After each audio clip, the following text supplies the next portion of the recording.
Hi hello.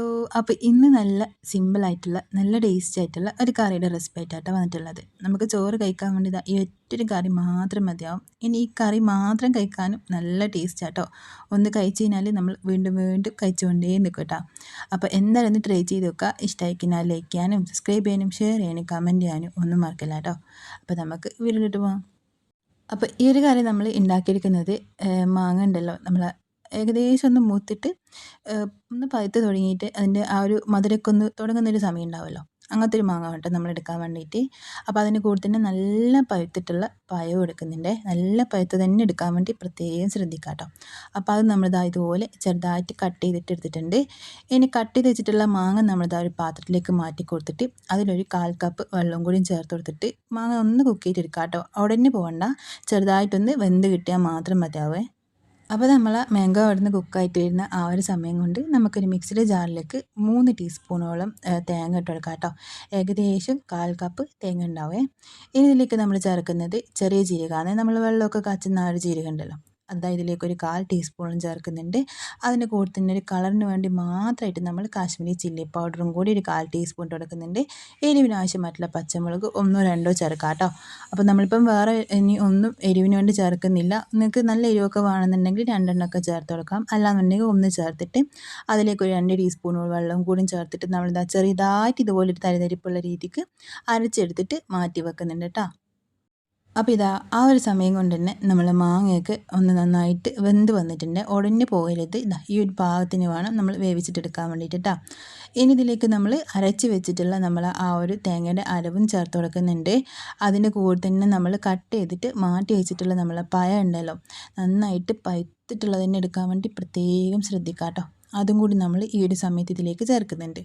ഇനി ഇതിലേക്ക് നമുക്ക് കുറച്ച് വെള്ളം ചേർക്കണേ. ഒരു 1/4 കപ്പ് വെള്ളവും കൂടി ചേർത്ത് കൊടുക്കുന്നുണ്ട്. നമ്മൾ മിക്സിയുടെ ജാറിലേക്ക് തന്നെ ഒഴിച്ച് കൊടുത്തിട്ട് അതിൽ നിന്നാട്ടോ നമ്മൾ ഇതിലേക്ക് വെള്ളം ഒഴിച്ചെടുക്കുന്നത്.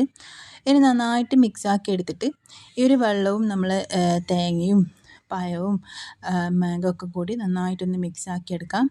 എന്നിട്ടൊന്ന് തിളച്ച് വന്നതിന് ശേഷം നമുക്കിതിലേക്ക് ആവശ്യത്തിനുള്ള ഉപ്പ് ചേർത്ത് കൊടുക്കാം കേട്ടോ. തിളച്ച് തുടങ്ങിയാൽ മാത്രം ഉപ്പ് ചേർത്താൽ മതിയേ.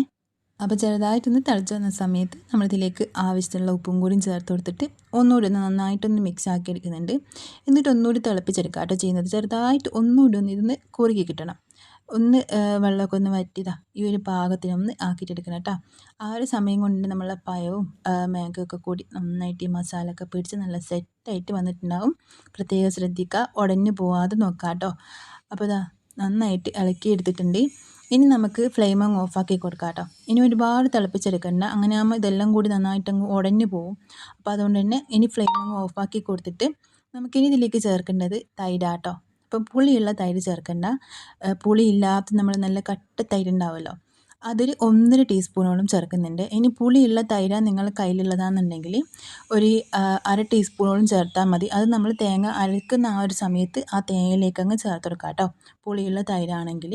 ഇനി പുളി ഇല്ലാത്ത തൈരാണെന്നുണ്ടെങ്കിൽ ഇതുപോലെ ഫ്ലെയിം അങ്ങ് ഓഫാക്കി കൊടുത്തതിന് ശേഷം നമ്മൾ അതിലേക്ക് തൈര് ചേർത്ത് കൊടുക്കാം കേട്ടോ. 1.5 ടീസ്പൂണോളം ചേർത്ത് കൊടുക്കുന്നുണ്ട്.